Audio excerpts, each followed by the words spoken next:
Hallelujah. Good morning po sa mga pinagpalang anak ni Lord. Hallelujah. Sino maliligaya? Hallelujah. Pag may Kristo ka, kompleto ka. Sabi naalala ko habang nag-share yung mga kapatid, no? Sinabi ni Haring David, "The Lord is my shepherd, I shall not want." Si Jesus Christ, sabi niya, yung aking pastol, tagapag-alaga ko, hindi na ako magkukulang. Ibig sabihin, kumpleto buhay. Then, pagdating ng verse 5, kung hindi ako nagkakamal, sabi niya, "You anoints my head with oil, my cup runs over." Alam niyo ang ibig sabihin nun? Yung cup running over. Kunyari, etong baso na to, binuhusan ko ng tubig, napuno, pero tuloy-tuloy pa rin yung buhos ko, it runs over. Pag si Jesus Christ nasa buhay po natin, ang buhay natin, hindi natin maiiwasan na ang buhay natin umapaw sa mga kabutihan. Tulad nung shiner ni Brother Rene, no, habang nagwo-worship tayo, patuloy na nagsusupply ang Diyos. Actually, ang Diyos mismo ang siya nating supply sa ating buhay. Jesus is our cup that never runs dry. Ang Panginoon mismo. So, ito rin yung pag-uusapan natin ngayon. No? Hallelujah. Praise be to God. Lagay nga natin yung title natin. Kaya kami ni Brother Heng, no, sa shop, everyday magkasama kami. Pag pinag-uusapan namin yung politics na, yan, nakalipas na yan, hindi kami nanghihinayang dahil hindi siya nanalo. Ang nanghihinayang kami is yung pwede sanang magawa sa isang lugar. Doon sa barangay namin na pwede sanang maibuhos yung, kung ano yung budget, maibuhos doon. Doon kami nanghihinayang. Pero hindi kami nanghihinayang sa posisyon eh. Kasi alam naman natin yung posisyon natin kay Kristo eh. Amen. Nanghihinayang kami dun sa pagkakataon sana na yung pera na dapat sa barangay, mapunta sa barangay. Doon kami nanghinayang. Pero nalulungkot? Hindi kami nalulungkot. Sa totoo lang. Sa totoo lang. Alam ng Lord yan. No, lagi tayo may kapayapaan, kaligayahan sa Panginoon. Kumpleto tayo kay Kristo. Hindi tayo tulad ng ibang tao na pag binuhos nila yung buhay nila sa isang bagay at nawala yung bagay na yon, yung iba nadidepress. Yung iba papakamatay. Di ba? Yung iba hopeless na kasi tingin nila yung buhay nila yun lang. Ang buhay natin si Kristo. Ang title po natin, The Life. Okay, bakit ko ganyan ang title ng pag-uusapan natin? Malalaman nyo mamaya. Sabi mo sa katabi mo, The Life.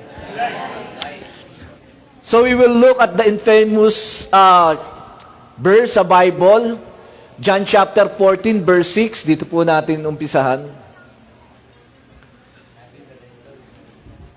Jesus said to him, ang nagsasalita po si Jesus, sabi niya, "I am the way, the truth, and the life. No one comes to the Father except through me." Nag-declare si Jesus, ako yung daan. Hindi niya sinabi rito, ako yung isa sa mga daan. Pag sinabi niya kasing, I am a way, isa lang siya dun sa maraming daan. Ang ginamit niya, the, definite article, nag-iisa, I am the way. Ako lang yung nag-iisang daan. Although may mga namigay ng 500 ng eleksyon. Sabi ni Jesus, I am the way. The way. Ako lang yung nag-iisang daan. Wala nang ibang daan. Hello? Kahit may dating daan, pero si Jesus lang ang totoong daan. I am the way. I am the truth. Tingnan niyo po sa religion, wala naman kayong maririnig na religion na nagsasabi, ay, sumanib kayo sa amin, kami ay mali. Walang ganun eh.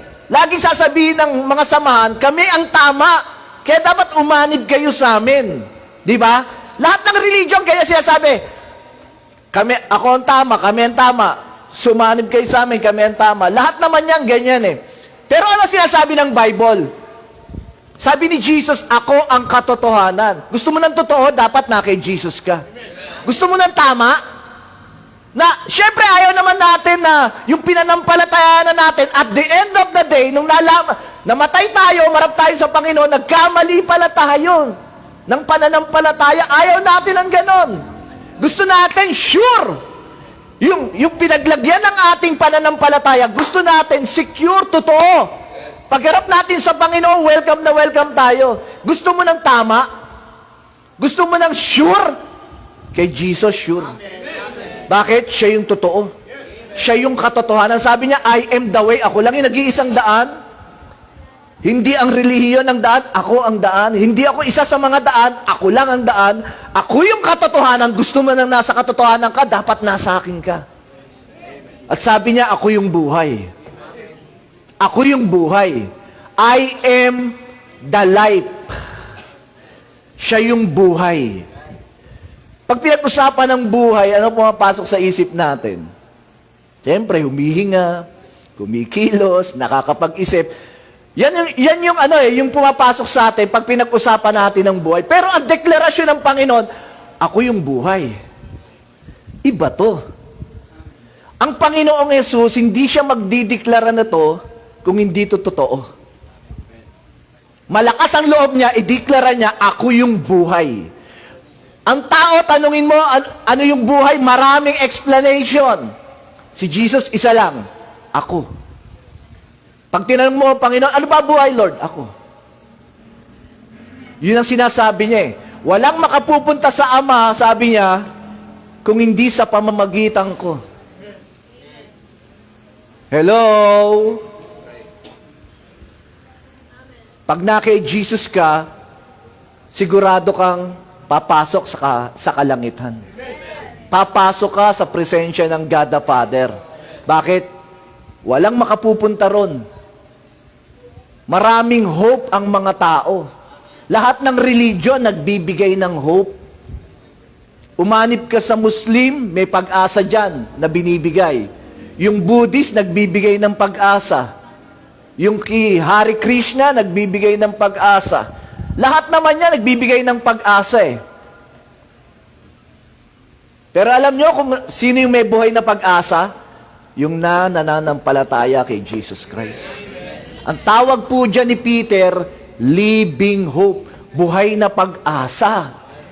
Ibig sabihin, hindi dead hope.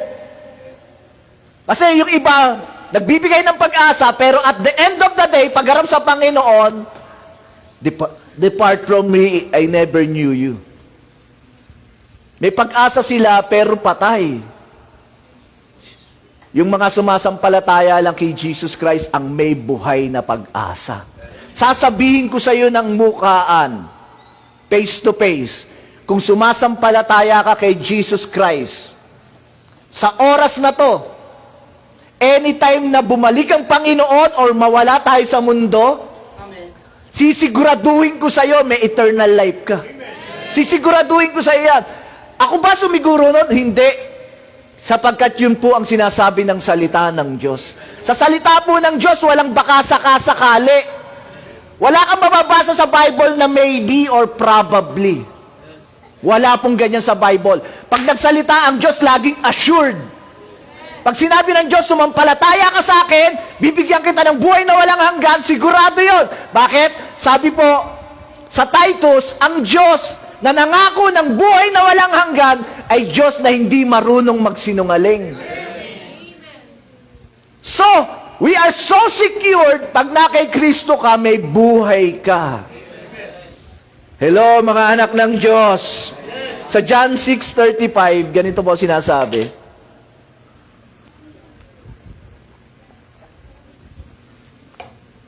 Jesus said to them, I am the bread of life. He who comes to me shall never hunger. Grabe to. And he who believes in me shall never thirst. Sabi niya sa mga sumusunod sa kanya, ako yung tinapay ng buhay. Yung mga Sumusunod sa akin, hindi na magugutom. At yung nananampalataya sa akin, hindi na mauuhaw. Sino rito hindi na nagugutom? Siyempre, unang pumapasok sa atin, natural eh. Hindi, nagugutom. Kakakain ko lang nga ngayon eh. Diba? Habang nagpipreach ka nga, pastor, nauuhaw ako eh. So, ano ba ibig sabihin ng Panginoong Hesus dito? Nagsisinungaling ba siya rito? Na pag tayo followers ni Jesus, hindi na tayo magugutom, hindi na tayo mauuhaw? So definitely, He's not talking about natural or physical. Amen ba? Kasi nagugutom tayo, nauuhaw tayo eh. Yung iba nga, habang nagpipreach ako, ang iniisip, ano ba yung tanghalian ko, ang tanghalian? Ano ba iluluto ko? Diba? Kasi nagugutom tayo, nauuhaw tayo physically. Pero sabi ng Panginoon, pag sumusunod tayo sa Kanya, hindi na tayo magugutom. Pag nananampalataya tayo sa Kanya, hindi na tayo mauuhaw. Pwede ba siyang nagsisinungaling dito? So, meron siyang dinadrive dito na hindi physical. Tama ba? Ano ba dinadrive ng Panginoon dito na hindi na tayo magugutom, hindi na tayo mauuhaw? Spiritual. Pag nasa iyo si Jesus Christ, ang sinasabi niya, you will be so satisfied. Kaya nga sinabi niya, I am the bread of life. Ako yung tinapay ng buhay. Pag ako napunta sa buhay nyo, you will be so satisfied, hindi na kayo magugutom kailanman. Hindi na kayo mauuhaw kailanman. Hallelujah. Amen po ba? Bakit? Nasa iyo na yung buhay eh. Amen? Hallelujah. Paano ginagawa ang bread, Brother Romel? Paano ginagawa ang bread? Minamasa, tapos niluluto. Correct? Si Jesus Christ, kung paano ginagawa ang bread, lahat ng uri ng bread, no? Minamasa. Matagal minamasa yan, bro. Meron tayong master chef dito eh. Matagal minamasa yan. Bak! Di ba? Kung ano-ano ginagawa dyan. Then, lulutuin. Bago nagiging bread na pwedeng kainin. Ang Panginoong Hesus, bago siya naging bread of life, before He became the bread of life to the people, just like any bread, He was crushed and beaten. Dinurog din ng Panginoon. Napakahirap din ng pinagdaanan ng ating Panginoon bago siya naging buhay. Bago siya naging tinapay ng buhay para ipakain sa mga tao, dumaan ang Panginoon sa matinding pagdurog. Biruin nyo, Diyos na hindi namamatay. Death is foreign to God. Pag pinag-usapan ng Diyos, ang Diyos walang kamatayan. Sino naniniwala? Yung Creator, hindi namamatayan. Siya nagbigay ng buhay, pero siya walang kamatayan. Pero tingnan niyo si Jesus Christ, di ba? Hinubad yung pagiging Diyos, pumunta sa lupa, dinurog, dinuran, ginulpe, sinaktan, minura, nilait, then at the end, pinako sa krus, namatay. Yung Diyos na walang kamatayan, namatay. Para ano? Para ano? Bakit niya ginawa yung kailangan niyang pagdaanan na yun na kailangan niyang mamatay? Simple lang. Kasi kung hindi siya mamamatay, hindi ka magkakaroon ng buhay. Hindi tayo magkakaroon ng buhay na walang hanggan kung hindi namatay ang ating Panginoong Hesus. So yung pinagdaanan ng Panginoon na nilait, sinaktan, pinagdaanan niya yon, sabi ng Isaiah 53, hindi para sa kanyang sarili. Pinagdaanan niya yon para sa ating lahat. Para magkaroon tayo ng buhay, at yung buhay na yon, walang iba kundi siya. He is the life. Amen po ba? He is the life. Siya ang hininga ng bawat isa. Hello? So he was crushed and beaten. Naka-experience siya ang kamatayan para magkaroon tayo ng buhay. At yung buhay na yon, walang iba kundi siya. May Jesus Christ ka, may buhay ka. Sige, lagay natin yung 1 John chapter 5, verse 11 and 12. Gawin nating plain, na madaling unawain. 1 John chapter 5:11.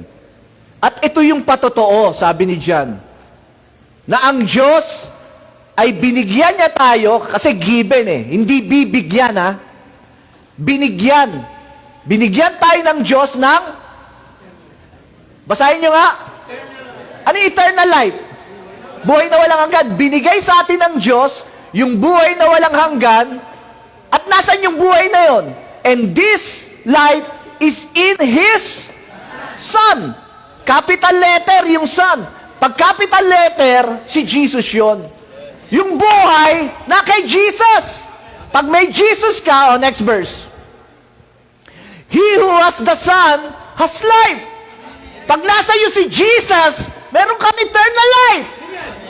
Siya kasi yun He who does not have the Son of God does not have life. Plain simple. Kahit bata kayang unawain. Pag nasa iyo si Jesus, may eternal life ka. You are saved. May buhay na walang hanggang ka. Pag wala sa iyo si Jesus, sabi diyan, he who does not have the Son of God does not have life. Wala kang eternal life, mapupunta ka sa impyerno. Ang tao na walang Jesus sa buhay, sorry, ayaw man ng Diyos na mapahamak sila, pero dun sila tutungo. Bakit? Walang buhay Ang kailangan ng tao, hindi religion. Ang kailangan ng tao, si Jesus. Hindi religion na nagbibigay ng buhay. Si Jesus ang buhay. Amen po ba? So, ang faith natin, wala sa leader. Ang faith natin, wala sa samahan. Ang faith natin, wala sa relihiyon. Ang faith natin na kay Jesus. Siya yung buhay. Siya yung Savior. Siya yung eternal life. Amen? Si Jesus ang sagot sa lahat ng problema ng mundong ito. Wala nang iba. You have Jesus, you are complete. You have Jesus, you are saved. You have Jesus, you have eternal life. Plain and simple ang Bible. Ang Bible, pag binasa nyo, hindi mahirap unawain. Pinapahirap lang nung ibang nagpapaliwanag. Kung ano-ano, dinadagdag. Gumugulo tuloy. Pero pag binasa nyo, simple lang naman. Nasa iyo si Jesus. May eternal life ka. Wala sa iyo si Jesus, wala ka eternal life. So, sino kailangan ng tao? Si Jesus. Amen po ba? Hello? Kunyari, sabi ng Bible, eto si Jesus. Kunyari, etong stage na to, eto si Jesus. Itong stage. At siya yung life. Diba? Pag nandito ka, may life ka? Wala. Wala ka dito Ito yung life Ito si Jesus Pag nandito ka, wala kang buhay. Pag ang tao nakalabas kay Jesus, walang buhay. Kahit gaano kayaman. Kahit gaano kasikat. Kahit gaano kapopular.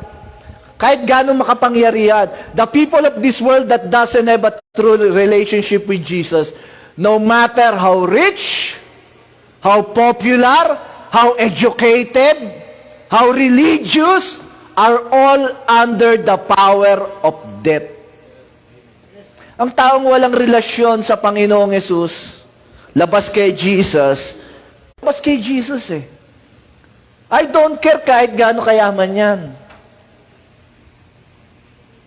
Because God doesn't care kung gaano kayaman ng tao. All He cares for is nasa buhay ng tao yung anak niya.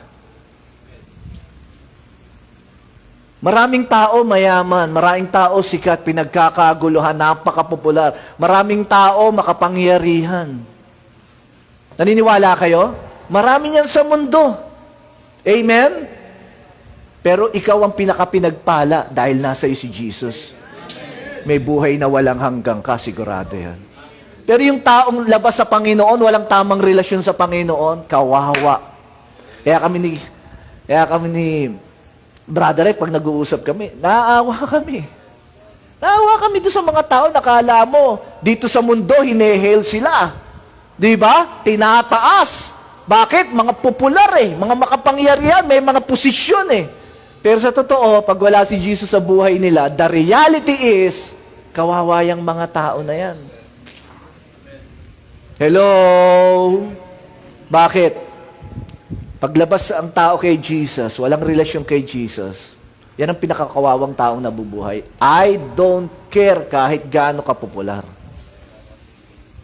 Kahit gaano kayaman. Hindi po payamanan ang labanan sa mundong to. Bakit? Lahat ng mayaman, 100 years ago, buhay pa ba?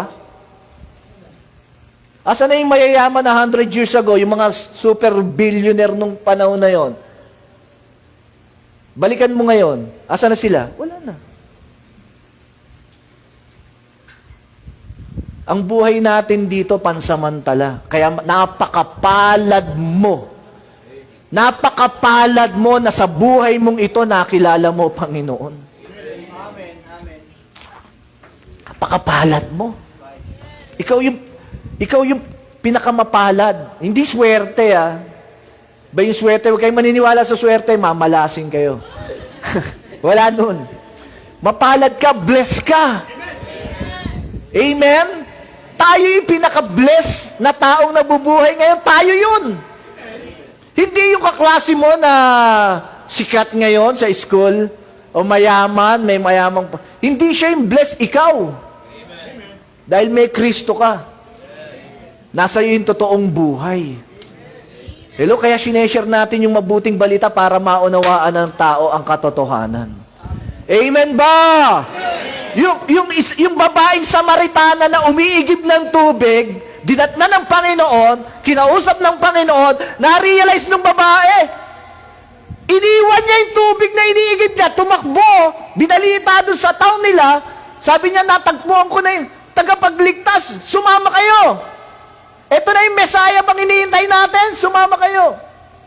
Na-realize ng Samaritan woman, hindi lang yung necessity of this world ang kailangan niya.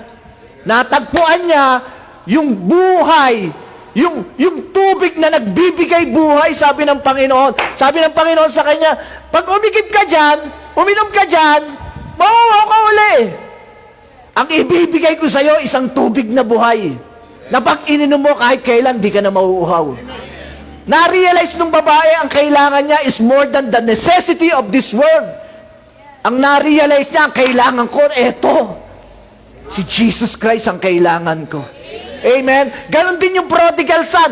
Yung prodigal son, kinuha yung yaman, nung tatay, hindi na hinintay mamatay, kinuha yung yaman, umalis, ginamit sa luho, hanggang sa naubos, then na-realize niya, babalik na lang ako sa tatay ko.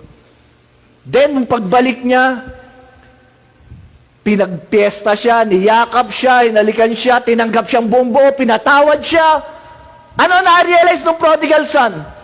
Hindi yung yaman ang kailangan ko sa buhay. Ang kailangan ko, ang totoong kayamanan, yung pag-ibig ng tatay ko. Yung pagtanggap ng tatay ko. Kapatid, hindi masama yung kayamanan. Hindi masama na maging popular tayo sa ibabaw ng mundong ito. Pero pag yan lang yan at walang Jesus, walang kwenta lahat yan. Alam nyo, ino-offer ng demonyo, the devil is offering, lagay nga natin. Ito, ino-offer ng demonyo sa mundo. The devil is offering a fictitious life without Jesus. Ang mundong ito, ano ino-offer? Buhay na labas si Jesus. Buhay na walang Jesus. Isa-isay natin. Wealth without Jesus. Mag-YouTube ka. Makikita mo yung mga tao dong pinagmamalaki nila yung mga kayamanan nila. Ulitin ko, hindi masama ang maging mayaman.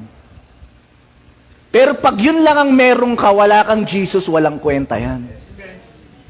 Kasama yan sa blessing ng Panginoon. Pinagpapala tayo even financially. Pero si Jesus ang ultimate blessing. Hindi yan. Ulitin ko, si Jesus ang ultimate blessing. Hindi kayamanan. Hindi masama ang kayamanan. Pero kung kayamanan lang ang meron ka at wala kang Jesus, sorry, walang kwenta yan. Yan ang ino-offer ng mundo, wealth without Jesus. Ano pa? Power without Jesus. Ano pa? Fame without Jesus. May mga kilala kayong sikat? Di ba? Marami. Sino? Kala ko si Wamos na naman eh. May mga sikat eh. Pero pag wala silang Jesus sa buhay, lilipas siyang kasikatan eh. Ako dating sikat eh. Pero lumipas din eh. Buti lang may Jesus ako. Biro lang. So, ayan ang ino-offer ng mundo. Kaya yung iba nakikipagpatayan dito, sumikat lang eh. Amen po ba? Kung ano-ano ginagawa, umiinom ng Sonrox. May napanood ako niyan, pambihira, sumikat lang. Bumili ng Sonrox na tindahan. Binuksan yung Sonrox. Kung ano-ano. Sabi ni Sister Mabel, imaginein mo nga naman uminom ng Sonrox. Sumikat lang. Di ba? Kumakain ng mga kung ano-ano. Sumikat lang. Ang daming ginagawa ng tao kasi kala nila yun ang buhay, kailangan sumikat ako. Kasi pag sumikat ako, yayaman ako. 'Di ba? Pero lahat ng yan walang kwenta. Pag wala kang Jesus sa buhay. Kahit gaano ka kasikat. Si Michael, kahit parang Michael Jackson ka. Michael Jordan. Michael Comang. Yung kaibigan namin doon. 'Di ba? Kahit ganyan ka kasikat. 'Di ba? Wala rin yan eh. Pag wala kang Jesus, buti na si Michael Comang na may Jesus. Hello! Kasi nakausap siya ni Brother Heck, na Christian na pala yun. Wow, praise God. Yun ang totoong sikat. Amen? Ano pa? Meron pa ba? Ano pa ito? Politics without Jesus. Marami yan. Amen? Marami yan. May mga politiko ba na may Jesus? Meron din. Kamukha nila Vico Soto. Di ba? Talagang umiistan sa pananampalataya, nasa politics sila, pero may Jesus sila sa buhay. Pero majority nito, wala. Kaya ang bansa natin, tignan nyo, third world country pa rin hanggang ngayon. Bakit? Korupsyon. Ino-offer ng demonyo eh. Walang makapakialam sa tao to. Mapakialam lang dito sa sarili nila. Amen? So ano pa? Spirituality without Jesus. Meron ba niyan? Napakarami niyan. Ilan ang religion sa mundo? Karamihan dyan, di naniniwala kay Jesus. Ano pa? Wisdom without Jesus. So marami. We can go on and on. Marami po ang ino-offer ng demonyo sa tao, sa mundo, pero tinatanggal niya si Jesus. Parang pinopokus ng demonyo, eto kayo, eto buhay. Diyan kayo pumokus, eto buhay, pero si Jesus tinatanggal niya. Ngayon yung mga tao naman, pumopokus dun. So yun na nakakalungkot. Bakit? Kala nila, eto na yung buhay, sikat ako, mayaman ako, di ba, popular ako, makapangyarihan ako. Sabi nga ni Brother Ray kanina, kilala niyo si Solomon? Kilala niyo si Solomon? Ano buhay ni Solomon? Nung binasa ko dati buhay ni Haring Solomon, ganito buhay niya. Okay? Lahat ng magustuhan ng mata niya, kinukuha niya. Kunyari, nakita niya yung magandang ubasan na yan. Kanina yung ubasan na yan? Bayaran yan. Hindi pa pwedeng hindi maging sa akin yan. Lahat ng magustuhan ng mata niya, nakita niya yung magandang babae. Risa. Ay, hindi pwede yan. Kay Pastor John yan. Diba, nakita niya yung magandang babae. Ganda nito, prinsesa, oh. Sige, kunin yan. Kaya ang asawa, 700 eh. Totoo po yan. Nasa Bible yan. Hindi pa tatapos doon, may 300 pang mistress. 1,000. Napapa-praise God. Praise God. 1,000 asawa. 1,000. Alam nyo, gaano kayaman? Pagsamahin mo yaman ni Jeff Bezos, ni Henry C., ni Bill Gates, pagsamasamahin mo yaman niya, walang sinabi sa yaman ni Solomon. Sa palasyo, pinapala pilak sa dami. Ang ginto, 1 tambak. Ganon siya kayaman nun. Sikat? Pambihira, wala pang eroplano, wala pang sasakyan. Yung tiga ibang bansa, pinupuntahan siya. Ganon siya kasikat. Wala pang internet. Nakakarating sa ibang bansa yung kasikatan ni Solomon. Matalino? Doon sa mga gustong maging matalino, walang problema. Gift ng Diyos ang wisdom eh. Sobrang talino ni Solomon. Pati langgam pinag-aaralan. Uod pinag-aaralan. Stars pinag-aaralan. Walang tao na mas matalino pa kay Solomon na nabubuhay hanggang ngayon. Kahit si Albert Einstein, wala sa kalingkingan ni Solomon. Bakit? Ang Diyos ang nagbigay sa kanya ng wisdom eh. At sinabi ng Panginoon, wala nang mas magiging matalino sa'yo. Sobrang talino, sobrang yaman, sobrang sikat. Lahat ng ginusto na pupunta sa kanya. Sa kanya. Pero ano sabi niya? Ecclesiastes 1, 2, and 3. Tignan niyo to.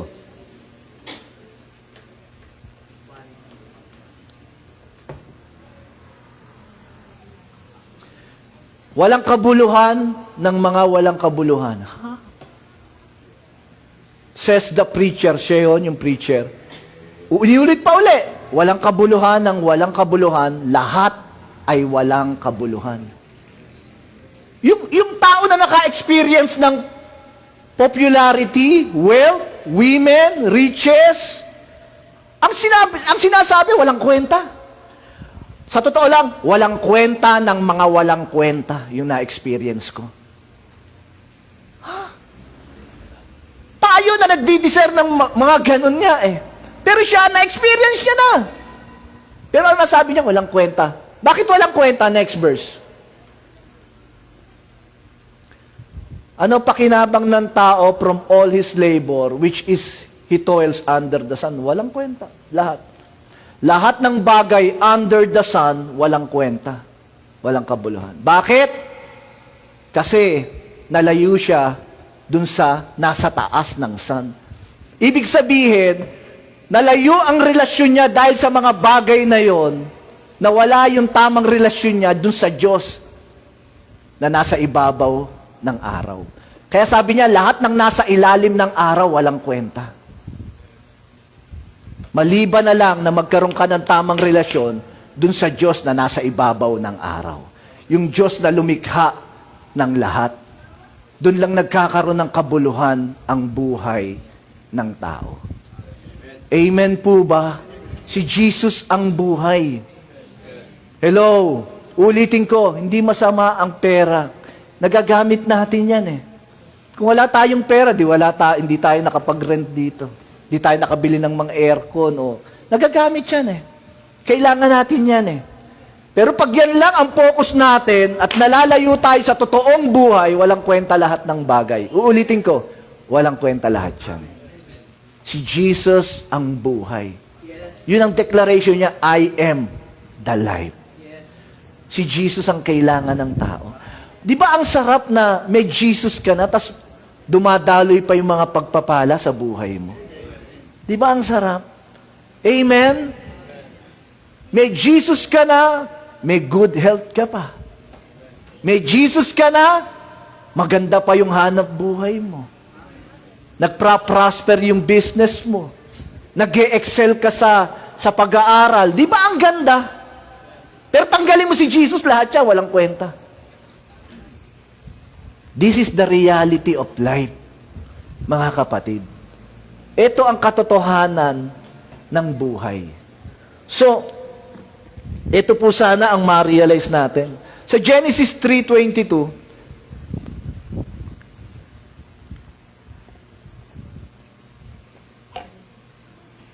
then the Lord God said, Behold, the man has become like one of us. Ito po yung sa Garden of Eden.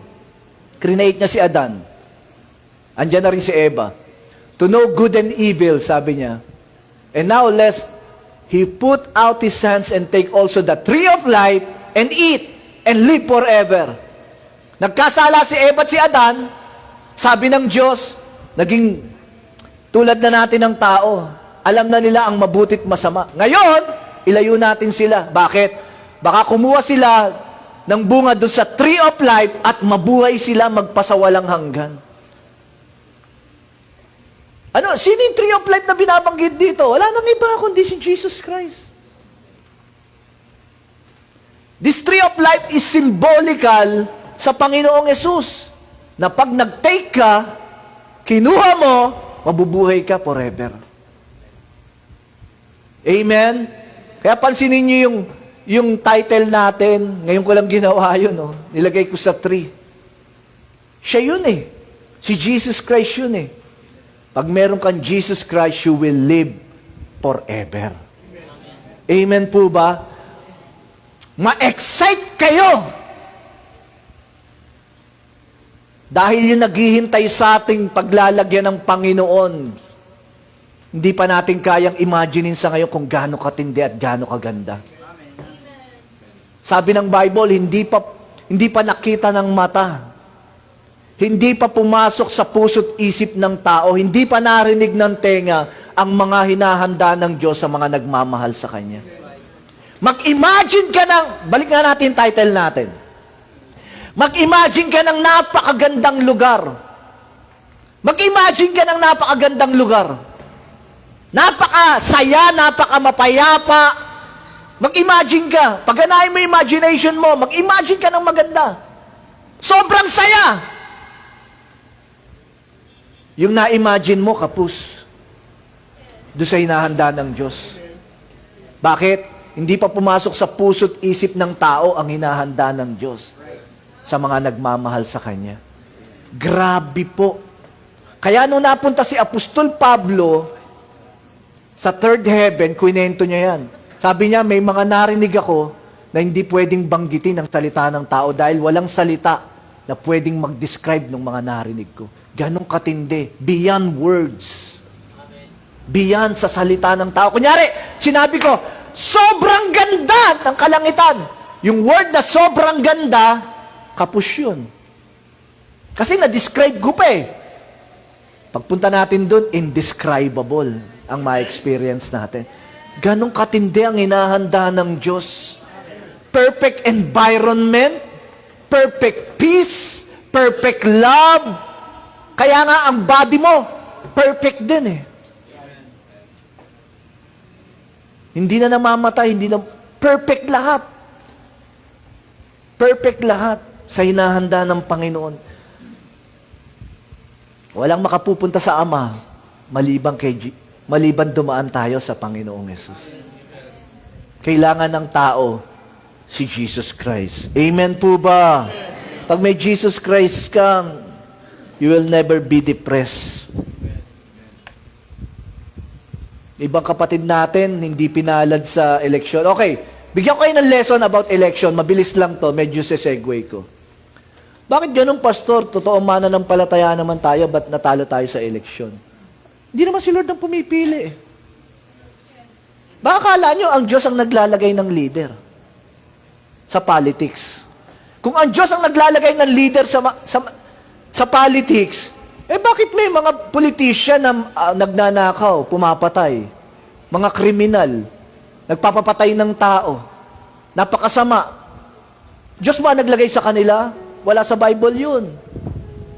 Di, pastor, meron sa Bible eh.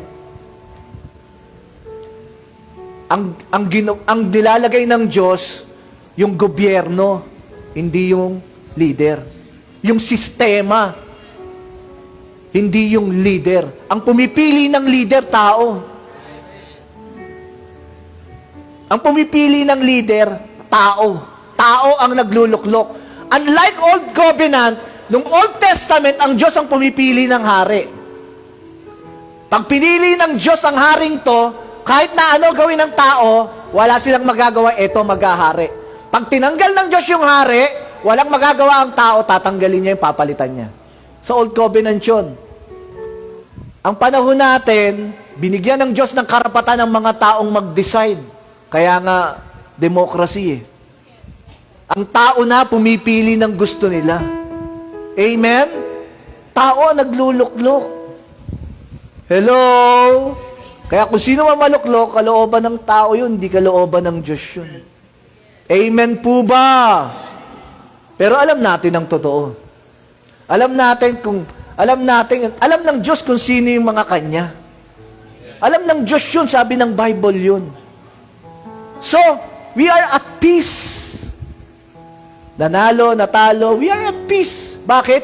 Hindi yan naman ang buhay. Ang buhay si Jesus eh. Yung iba nadidepress dahil natalo sa eleksyon. Pag wala kang Jesus, maaari. Pero pag may Jesus ka, wala yan. Bali, wala yan. This is just a part of your life, but your life is Jesus. Amen po ba? So, hallelujah. Patapos na po ako. Nabanggit to ni Pastor Ben last time, nag-preach siya. Yung purpose. Ano ba purpose ng tao? Sa Colossians 1:16, eto. Makinig kayo maigi. Sa Colossus 1:16, bakit ba ako nabuhay sa mundo? Ano ba purpose ko? Ano ang plano ng Diyos sa buhay ko? Question ba yan? Yes. Kasi yung iba, nag-exist lang, pero hindi nila alam kung ano yung purpose nila, bakit sila nabuhay sa mundo. But inalaw ng Diyos na mabuhay sila sa mundo. Sabi ng Bible, sabi ni Paul, the Apostle Paul, for by Jesus Christ all things were created. Sa pamamagitan ni Jesus, lahat ng bagay nilikha. In heaven, in earth, nakikita, hindi nakikita, whether thrones, dominions, principalities, powers, all things were created through Him and for Him. Didiinan ko yon. Lahat ng bagay, nakikita man o hindi, pamunuan, kapangyarihan, nasa langit, nasa lupa, lahat ng bagay, nilikha ni Jesus, nilikha niya para sa Kanya. For Him. Ang tao, create ng Diyos para sa Kanya. Itong ilaw na to, yung creator nito, nag-isip, gagawa ako ng isang bagay na pag dinaanan ng kuryente, magbibigay liwanag. Nauna ang purpose. Amen ba? Nauna yung purpose, bago ginawa. So, laging nauuna yung purpose. Kunyari, ito, yung gumawa nito. Sino ba gumawa nito? Nag-isip, gagawa ko ng isang bagay na pwedeng patungan. Yun ang purpose niya. Then, saka ko create. Tama ba? So, laging nauuna yung purpose. Ano purpose sa'yo ng Diyos? Ano purpose ng Diyos sa tao? Bakit niya create? Ang purpose ng Diyos sa tao, mabuhay yung tao para sa Diyos. Saka siya nag-create. So, walang taong lumitaw sa mundo na sumingaw. At masasabi, walang purpose ang Diyos sa akin. Na-rape lang yung nanay ko, kaya ako pinanganak dito. Walang disgrasya. Walang lumabas sa mundo na walang purpose ang Diyos. Lahat ng tao may purpose ang Diyos sa buhay niyo. At ang purpose ng Diyos sa buhay ng tao, mabuhay ka para sa Kanya. Kung tong ilaw na to, wala nang sindi, ano gagawin? Simple lang, ano gagawin? Tapon, palit. Ang tao na hindi nabubuhay para sa Diyos, wala sa purpose ng buhay niya. Kaya ang buhay ng tao na wala sa Panginoong Hesus, walang kwenta. That's reality. Bakit? Para kang ilaw na pundido. Hindi ka nabubuhay sa purpose mo eh. Hindi ka nabubuhay para sa Diyos. Eh di walang kabuluhan yung buhay mo kasi create ka para sa Diyos. Yun ang sabi ng Bible. Eh maraming tao hindi nabubuhay para sa Diyos, nabubuhay lang para sa sarili. Kala nila ang buhay ganun lang. Every day of their life gagawa para sa sarili. Malayo ang Diyos sa kanilang mga pag-iisip, hindi nila iniintindi. Kaya yung buhay nila, sa totoo lang, walang kwenta yan. Bakit? Wala sa purpose ng pagkakakreate. Amen ba mga anak ng Diyos? Ang pinag-uusapan natin dito, yung totoong buhay. Hindi yung buhay na kala natin, mga naglalakad dyan, buhay yan. Hindi yan ang totoong buhay.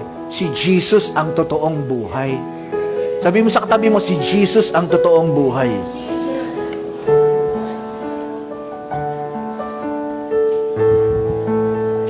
Jeremiah 2:13. Last two verses.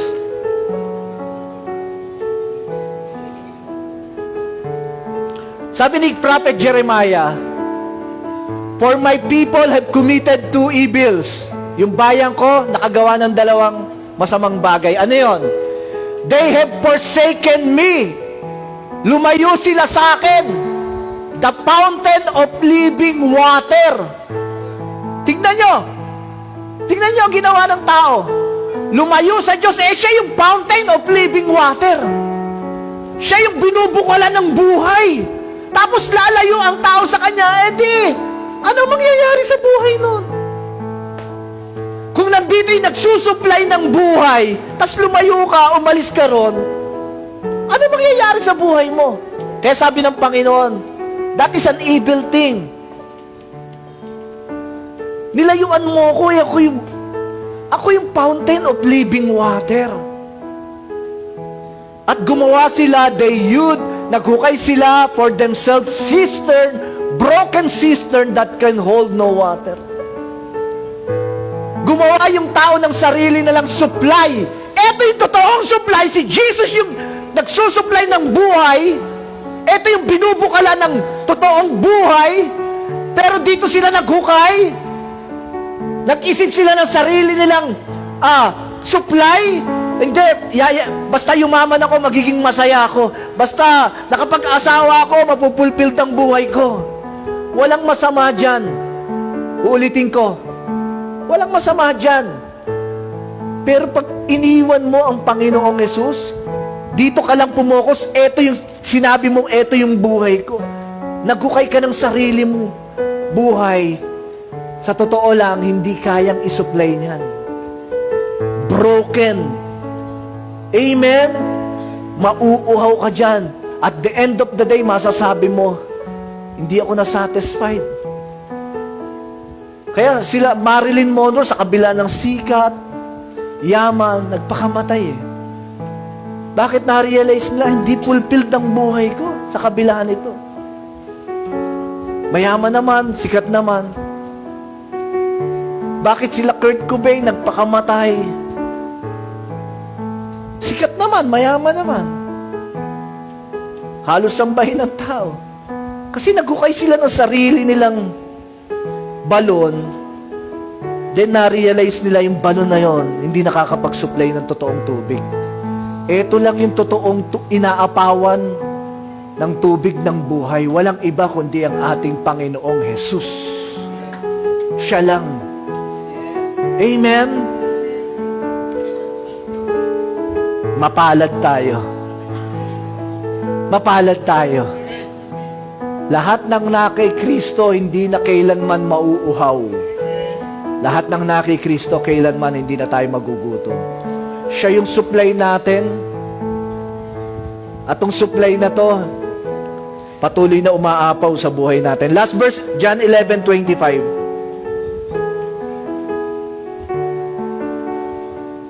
Jesus said to her, I am the resurrection. I am the life. He who believes in me, though he may die, he shall live. Wow. Sabi ni Jesus Christ, Ako yung muling pagkabuhay, ako yung buhay. Lahat ng naniniwala sa akin, mamatay man siya, muli siyang mabubuhay. So dito sa mundo, tayong sumasampalataya sa Panginoong Hesus, datnan man tayo ng kamatayan. Ang pangako ng Panginoon, muli tayong mabubuhay. Alam niyo, pag tinuloy itong verse na to, masyasya kayo sa sinabi. Pero sa susunod na lang yon. Hindi, tuloy na natin. And whosoever lives and believes in me shall never die. Yung nabubuhay ngayon, na nananampalataya sa akin, sabi ni Jesus Christ, hindi na siya mamamatay. Pastor, namamatay tayo eh. Ibig sabihin, sinungaling ang Panginoong Hesus? Kung nabubuhay ka, na sumasampalataya ka sa Panginoong Hesus, sinasabi ko sa iyo, hindi ka na mamamatay. At tumahimik silang lahat. Ano yung sinasabi ni Jesus na hindi ka na mamamatay? Paano ka mamamatay kung nasa iyo yung buhay? Eto mamamatay. Hanggat hindi bumabalik ang Panginoong Hesus, eto namamatay. Pero yung espiritu mo, kapatid, eternal yan. Nandyan si Jesus, nandyan yung totoong buhay, yan yung eternal life, kaya hindi ka na mamamatay. Kung sumasampalataya ka sa Panginoong Hesus, ngayon pa lang sinasabi ko sa iyo, may eternal life ka. Mamatay man to, itong flesh, mamatay man to, sabi ng Panginoong Hesus, muli itong bubuhayin. Namatay na nabubulok, bubuhayin walang pagkasira. Namatay na mahina, bubuhayin puno ng kapangyarihan. Basahin nyo, 1 Corinthians 15, nandyan yan. Bibigyan tayo ng Panginoon ng isang katawang hindi na mamamatay. Hindi na nabubulok, hindi na humihina, hindi na nagkakasakit, hindi na nadidepress, hindi na tatakot. Bibigyan tayo ng Diyos ng isang perpektong katawan. Bakit? Nasa iyo yung buhay eh. Ulitin ko, Jesus is life. Si Jesus ang totoong buhay natin. Wag na wag niyong pagpapalit ang Panginoon, kapatid. Kung may Jesus ka, may buhay ka. Palakpakan natin si Lord. Hallelujah.